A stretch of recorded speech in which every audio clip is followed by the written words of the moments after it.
আসসালামু আলাইকুম। আশা করি আপনারা সকলে ভালো আছেন। একটা সুসংবাদ আছে। অলরেডি আমার ইনকিউবেটর হতে বাচ্চা ফুটে বের হতে শুরু করেছে। তো এতে করে আমার কাজের ধাপটা বেড়ে গেছে। আমি এই যে মুরগি বাচ্চার জন্য আজকেই ব্লুডিং ঘর তৈরি করতে হবে। তারপরে আপনার কুড়া, ধানের কুড়াগুলো রোদে শুকাতে হবে, যে সেটা দিয়ে ব্লুডিং ঘর এখানে তৈরি করতে হবে। এই যে রড লাগানো হয়েছে, ঠিক আছে। এই মূলত আগে করছিলাম এই জায়গাটাতে ব্লুডিংটা, আর এবার করব এইখানে মাঝখানে, ঠিক আছে। এইখানে ব্লুডিং ঘরটা করব আজকে ইনশাল্লাহ। কুড়াগুলো রোদে দিয়ে দেবো এখন।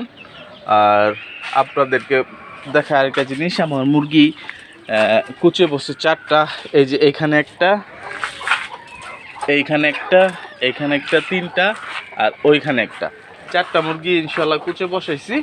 তো আপনারা দোয়া করবেন যেন মুরগির ঠিকঠাক মতো বাচ্চাগুলো ফুটায়। আপনাদের কাছে দোয়ার দরখাস্ত।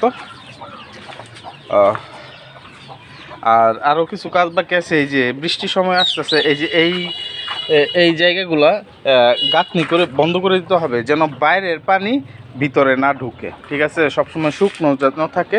আর যদি ভিতরের জায়গাটা ভিজে স্যাঁতসেঁতে থাকে তাহলে রোগের আক্রমণ বেশি হবে। তাই খুব যত তাড়াতাড়ি সম্ভব আমার এই কাজটা করতে হবে, ঠিক আছে। আমি ইনশাল্লাহ করবো। এখন যাব সিমেন্ট এনে, দেখা যাক কি হয়।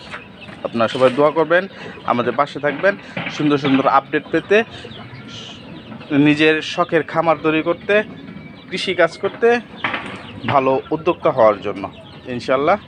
আসসালামু আলাইকুম ওয়া রাহমাতুল্লাহি ওয়া বারাকাতুহু।